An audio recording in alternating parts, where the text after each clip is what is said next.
बिस्मिल्लाहिर्रहमानिर्रहीम। I am professor Madani from EQS academy Chaklala.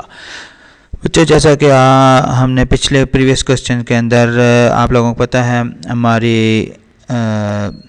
Third unit जा रही है और उसकी लास्ट एक्सरसाइज कर रहे थे 3.3। अब उसका लास्ट क्वेश्चन आ चुका है, क्वेश्चन नंबर 6, और फिर इसके बाद रिव्यू को भी थोड़ा सा डिस्कस करके इस लास्ट लेक्चर को हम कंप्लीट करते हैं। क्वेश्चन नंबर 6 है, a sum of money is divided among 3 person. 3 बंदों के दरमियान में एक रकम को डिवाइड करेंगे। बंदों के नाम नहीं दिए हुए, उसका नाम की जगह पे ABC लिखा हुआ है।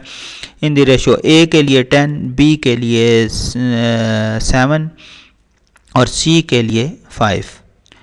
तो ये रेशो दी हुई है। If B gets 14 more than C, अगर B जो है वो C से ज़्यादा वैल्यू लेता है, ज़्यादा रकम लेता है, कितना? C से 14 टाइम ज़्यादा, 14 रुपीज़ ज़्यादा लेता है, तो how much will A get, and A फिर कितने पैसे लेगा, and what is the total sum of the money, तो फिर टोटल सम ऑफ मनी कितनी होगी। बहुत इंपॉर्टेंट क्वेश्चन है, एग्जामिनेशन में बहुत दफ़ा पूछा जा चुका है, इसलिए आप इस क्वेश्चन को ज़रूर समझने की कोशिश करें, क्योंकि ये बहुत इंपॉर्टेंट क्वेश्चन है। इसको इसलिए अलग से लेक्चर में मैंने रखा है, तो उसके साथ नहीं, क्योंकि आप थके होते हैं लेक्चर के एंड में सही तरह से समझ नहीं आ रही होती, इसलिए इसको फर्स्ट पे मैंने रखा है।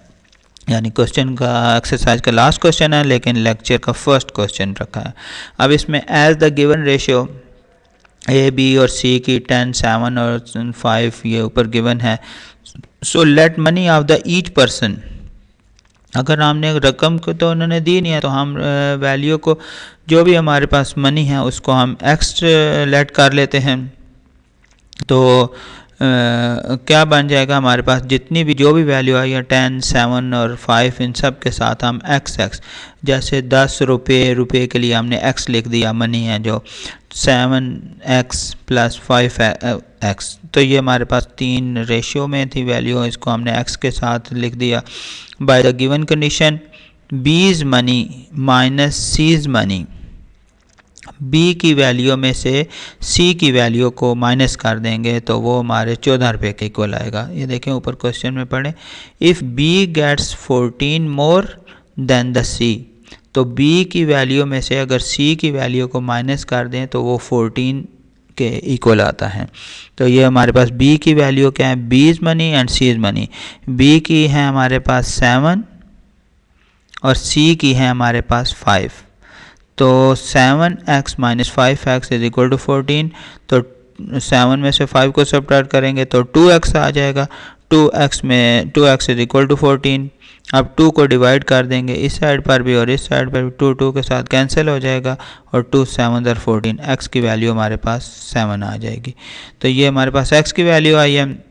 अब हमने सारे को शुरू में आप लोगों को पता है हमने डिनोट किया हुआ था। अब a की वैल्यू जो है ना वो 10x है, तो 10x की जगह पे आपने a लगा दे, x 7 लगा देना, क्योंकि x की वैल्यू अभी हम फाइंड कर चुके हैं।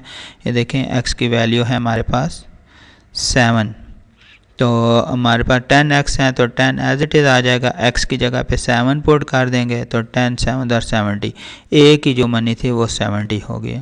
सम of the money, total money हम 10x plus 7x plus 5x करेंगे, तो 10x 10 एज इट इज़ रहेगा, तो 10x 7x 5x, 10 और 7 कितने हो गए, 17, 17 और 5 22x आ जाएगा। इस 22x को अब हम आंसर निकालेंगे, तो 22 उसी तरह से मल्टीप्लाई x की जगह पे 7 वैल्यू पुट करेंगे, क्योंकि x की वैल्यू 7 है, तो 22 को 7 के साथ मल्टीप्लाई करेंगे तो 154।